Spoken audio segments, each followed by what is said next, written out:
Hello viewers, आप देख रहे हैं इंडिया न्यूज का डिजिटल प्लेटफॉर्म। मैं हूं आपके साथ पूजा सिंह। बात कर लेते हैं महाराष्ट्र की राजनीति की। इन दिनों महाराष्ट्र की राजनीति में सरगर्मियां चल रही हैं। एनसीपी जो कि महाविकास आघाड़ी का हिस्सा है, उसमें कहीं ना कहीं अब दरार पड़ती दिखाई दे रही है। हालांकि अगर बात हम यहाँ पर करते हैं एनसीपी की, तो एनसीपी के जो वरिष्ठ नेता हैं, जो सुप्रीमो है एनसीपी के, शरद पवार, वो कहते हैं कि यहाँ सब कुछ ठीक है। लेकिन अब आप समझिए कि लगातार खबरें आ रही कि सब कुछ ठीक नहीं है। एक तरफ अजीत पवार वो कहते हैं कि सब कुछ पार्टी में ठीक है, और दूसरी तरफ अगर अजीत पवार की बात करें तो उनका हाल ही बयान आया है कि वो मुख्यमंत्री बनना चाहते हैं और 2024 तो बहुत दूर है। अब आप समझिए, एनसीपी की मीटिंग होती है, एनसीपी की बैठक होती है, लेकिन उसमें अजीत पवार नहीं जाते।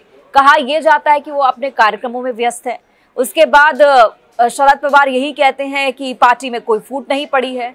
शरद पवार के बयान अलग चल रहे हैं, अजीत पवार के बयान कुछ अलग चल रहे हैं। बीच में संजय राउत कूद जाते हैं हर बार की तरह। लेकिन संजय राउत को लेकर के जब पत्रकारों ने अजीत पवार से सवाल पूछा तो उन्होंने पलटकर पत्रकारों से ही सवाल पूछ लिया, कौन संजय राउत? तो समझिए कि अब महाविकास आघाड़ी के अंदर भी सब कुछ ठीक नहीं चल रहा। एनसीपी के अंदर जो फूट पड़ी है, उसका जो असर है वो अब महाविकास आघाड़ी में भी देखने को मिल रहा है। एनसीपी की बात करें तो एनसीपी के जो नेता हैं, चाहे शरद पवार हों चाहे अजीत पवार हों, वो लोग जो है लगातार कुछ इतर ही बयान देते हैं।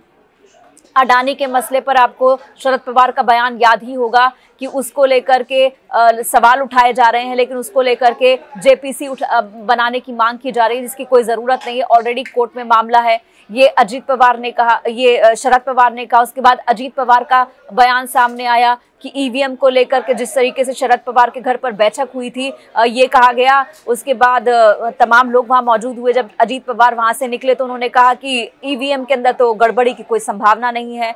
तो इस तरीके से जिस तरीके के अलग अलग बयान एनसीपी के दोनों नेता दे रहे हैं, जिसमें अजीत पवार और शरद पवार दोनों ही हैं, तो आप समझिए कि किस तरीके से इनकी गाड़ी आगे बढ़ेगी। शरद पवार ने तो बोल दिया कि सब कुछ ठीक है, लेकिन अजीत पवार की बात करें तो अजीत पवार ने साफ कहा है कि उनको मुख्यमंत्री बनना है और 2024 अभी बहुत दूर है। और बीच में अटकलें ये भी आई थी कि उनके साथ 40 विधायक हैं जो पार्टी छोड़कर बीजेपी में शामिल हो सकते हैं। लेकिन अजीत पवार ने ये भी कह दिया कि ऐसी कोई उनकी मंशा नहीं है, ऐसा अभी उनका कोई ख्याल नहीं है कि वो एनसीपी को छोड़ करके बीजेपी में शामिल होंगे।